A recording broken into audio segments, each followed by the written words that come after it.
Hey, Julie, what's one of the things we get told most often? I know what to do, but I don't know how to do it.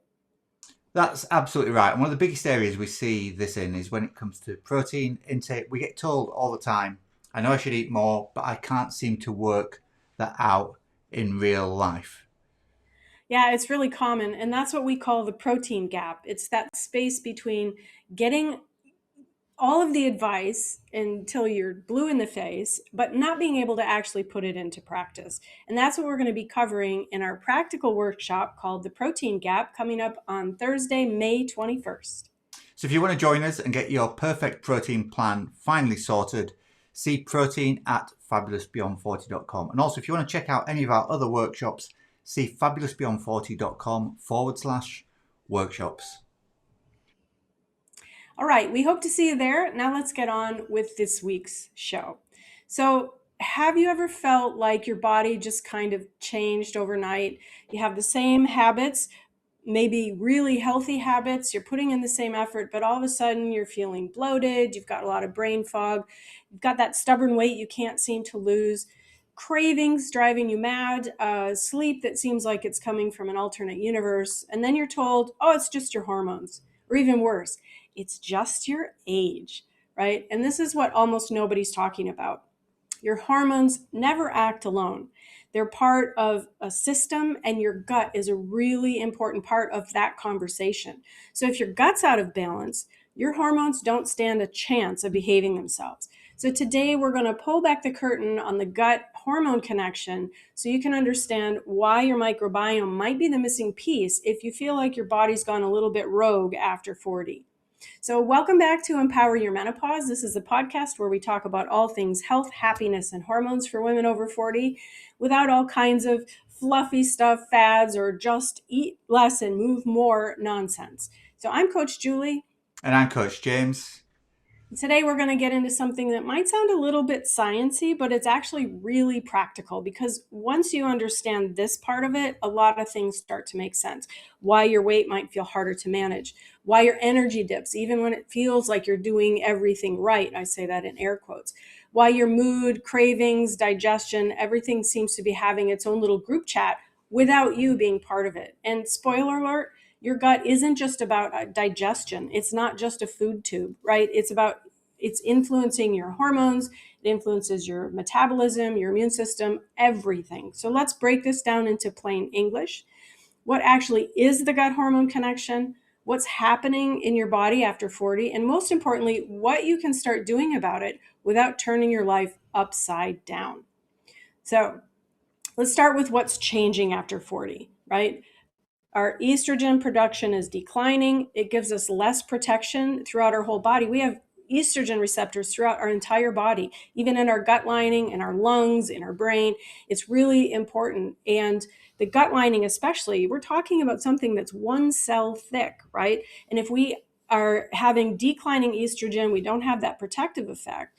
We can end up with all kinds of systemic inflammation, leaky gut you've probably heard of. It changes our metabolism, the way we respond to the food that we eat, the energy we produce, and our body becomes a lot more sensitive to everyday kinds of things, especially, and you hear us say, the biggest enemy of women over 40 is stress. Our blood sugar swings, right? And that has a lot to do with insulin. The key here is that we say we've tried everything and nothing works. It isn't that nothing works. It's just that your body has a few new rules now that you need to understand a little better. So, James, do you want to talk a little bit about that gut and hormone link? Sure. Estrogen is obviously a key player in this. It's a key player in many bodily processes in a woman's body. So it's misconception that it's just a sex hormone. It protects your bones, it protects your muscle mass, it helps with blood sugar balance, it helps with cognitive challenges, which is why when estrogen starts to fluctuate in perimenopause and then drops in menopause transition itself and the day of post the day of menopause, women get so many symptoms because their body's having to get used to a new landscape. And one of the things that estrogen influences massively, and estrogen is also influenced by, is the balance of gut bacteria that's actually in your gut. So just as a reminder, the microbiome is that collection of bacteria, yeast, other microorganisms that live in the gut and help us perform various bodily processes. Now, they aren't human species, they're foreign species. And we have this symbiotic relationship with that microbiome that is an inherent part of our evolution as human beings. And so the gut bacteria help women process estrogen. There's something called the estrobolome that we're not going to delve into too deeply because it's quite sciencey, quite nerdy. But the estrobolome is the part of that microbiome that helps process and eliminate estrogen and estrogen to be recycled. And so what you really want is there to be a nice balance there between the microbiome processing estrogen, allowing that to be eliminated, allowing new estrogen to be made, allowing that to circulate around the body, particularly when it's declining, and help with all those bodily functions that I just mentioned. So when your gut health is off, hormones also recirculate badly or inconsistently. And then you need to also factor in the fact that there are other hormones at play here as well. We're not just talking about estrogen that has an effect on a woman's health, yeah? Because remember, the hormonal system, your endocrine system, is like an orchestra with lots of different instruments playing together, lots of different hormones playing together, and you want them all to be playing nicely together rather than playing off key. So your gut's also affecting cortisol, which is your stress hormone. Julie just mentioned about what a challenge stress is in the menopause transition. And then you've also got insulin, which is blood sugar.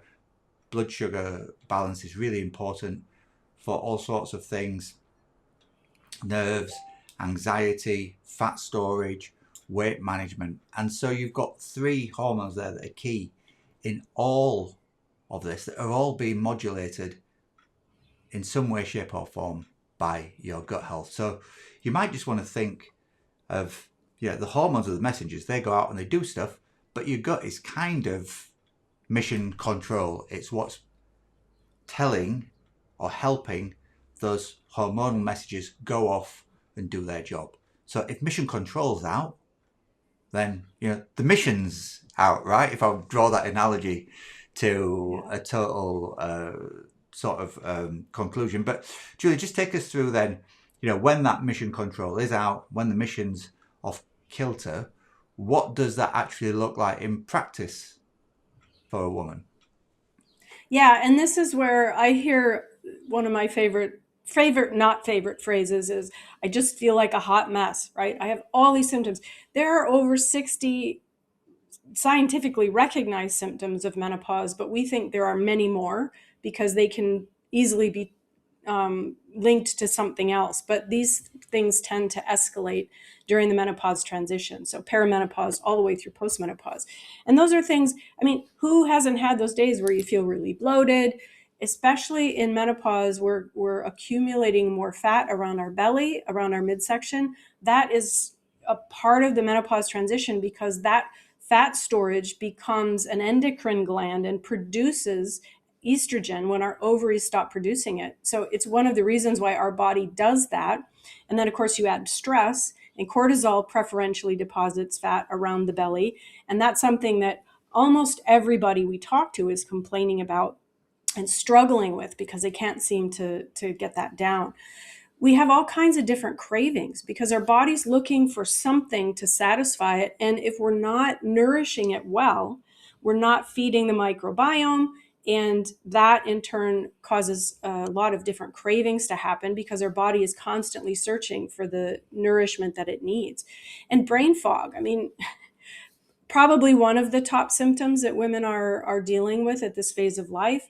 And you feel like I'm losing my mind, and it can be a little bit scary because sometimes that brain fog maybe feels a little bit like we're heading down the road toward dementia. But brain fog is something very different, and it's something that we can work on. And then, of course, poor sleep, which drives a lot of these other things because our hormones are up and down. We're overstressed. We're not finding a way to sort of unplug and relax and calm down that sympathetic nervous system reaction, that fight or flight. And so we're not sleeping well, and then we have cravings, and then we eat differently, and we get bloated, and then we start putting on more belly fat, and it just becomes this cycle. So it isn't unusual, and there's that's completely normal if you're feeling some of those things. But the great news is that these aren't random things. They're all connected through your gut. And when we can focus on healing the gut and promoting gut health, because remember, most of the communication between your gut and your brain goes from the gut to your brain. So this affects cognitive capacity. It affects how you're bloating. It affects your craving. It affects your energy. It affects everything. So when we look at taking care of the gut, our brain is going to function better, just by default. So it's a place, because we say, okay, gut health, eat more protein, eat more fiber, take care of your gut. What does that mean, and why is that so difficult for so many people? James, you want to talk about that? Yeah, so a number of challenges that we see when people first come to see us is that women have been preconditioned, if you like, to believe that calories in, calories out is the whole picture. Many women come to us at this time because of that weight gain around their midriff. And if they're chasing for weight loss, often the default position that probably worked maybe in their 20s and their 30s when they had a metabolism that was firing on all cylinders is exercise more and eat a bit less, right? And so that is the sort of like default. What is happening there though? Sort of like, so that extreme I'm going to do almost punishing cardio ends up leading to an increase in stress, and then cutting calories, particularly if it's done by some kind of extreme diet or even the GLP-1 weight loss drugs that we're seeing, is that women end up being underfueled. It's really important to have a full sort of like wide range of nutrients in the body, and for there to be enough nutrients in the body to keep energy moving properly. So that is one of the things that we see a lot of. The other thing is trying to work on everything separately rather than trying to think about things more holistically. So instead of looking at the whole picture, maybe just focusing on one single thing at a time, trying to look at that, and usually trying to fix it with some kind of like random supplementation, that idea, because a friend of mine has done it, it's going to work for me. I was speaking to a lady the other day, and she was saying to me that her gut health was off, and she'd spoken to a friend of hers who'd told her to take this supplement, and she was going to take it. And I said to her, "What's in the supplement?" And she said, "I'm not sure." So she didn't even, she'd not even been told or didn't investigate what it was. It's just that a friend of hers had said, "This worked for me, therefore it's going to work for you." And what we do know is that everybody's an individual. What we also know, though, is that almost everything starts in your gut in some way, shape, or form. Yeah, it's where food gets digested. It's where your hormones get recirculated. It's where much of your serotonin, your feel-good hormones, created in the gut. So how can anxiety, brain fog, all those things be fixed, if you like, for want of a better word, if you're not looking at gut health as a first challenge to address, because it is that master regulator that helps with so many things. So to draw a crude analogy, I suppose, if you want to go back to that idea of fixing it, trying to work on your general menopause symptoms or post-menopause symptoms or whatever it may be that's ailing you as a woman 40 and above, without looking at gut health first, it's a bit like trying to fix a leaking roof by just mopping the floor, right? So we kind of need to rethink our approach to things, I suppose. So Julie, do you want to just walk us through what that approach, that rethinking might be? Sure. And one of the things if you draw another analogy, because we like doing that, if you think about, if the engine in your car isn't working properly, your car isn't going to drive very well. If that control center that James talked about, which is your gut, isn't functioning properly, then the rest of your body is going to feel off, and it's going to drive a number of different symptoms and inflammation. And that really is the source of so many of the issues, health issues that we face. So when your gut is under supported, that control system cannot function optimally. So that is the biggest leverage point that we have. And the great news is it isn't something that's super difficult to fix, but it does take focus. And the beautiful result of that, and we actually had a client who had an amazing experience, James will talk about in a minute, but when you support your gut, your hormones stop fighting so hard, your immune system functions better, you think more clearly, you have more even energy. All of those things can fall into place because it's the gut that's driving the majority of those experiences. James, can you tell that story?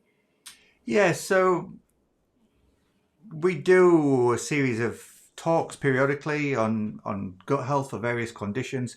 Sometimes we do those live, sometimes we do them in person. I did an in-person one to a group of women in the menopause transition maybe 6-7 weeks ago, and a few of them signed up to our gut reset course. And I bumped into her last week, and she said, "James, I can't thank you enough. I felt like death when I came in. Now I feel like I've got a new lease of life." That didn't come from doing anything too extreme or making massive changes. It came from getting the foundations right, which started with gut health. And imagine she felt that way after just 4 weeks. So she said she had more energy, she was sleeping better, her weight management felt better. So, if there's one thing to take away from today, is that your gut and your hormones are in constant conversation with each other. Support one, you can influence the other. And we talked about our upcoming protein workshop at the start of this podcast. And protein is really, really important. It's an important part of gut health because it's the key nutrient for keeping that gut health, that gut lining rather, nice and robust, that one cell gut lining Julie mentioned earlier. So if you do want to join us on the protein workshop, we'd love to have you there. Just as a reminder, protein.fabulousbeyond40.com rather. Let's get the URL right to make sure you can get there to it. But also, if this idea of gut health is hitting a little too close to home, and you do want to join the Gut Health Reset, designed specifically for women 40 and above, it's gutresetcourse.com. So we'll drop both URLs to both of those resources. So the protein workshop, which is Thursday, May 21st at 7 p.m. UK, and the Gut Health Reset, which can join at any time you like. We'll drop both of those resources in the show notes. Julie. Terrific. So that's all the time we have for this week. We hope to see you in the Gut Health Reset. We hope to see you on the protein workshop. It's going to be great. And in the meantime, we've been James and Julie from Fabulous Beyond 40, and we're here to remind you to stay strong and stay fabulous, and we'll see you next time. See you next time, guys.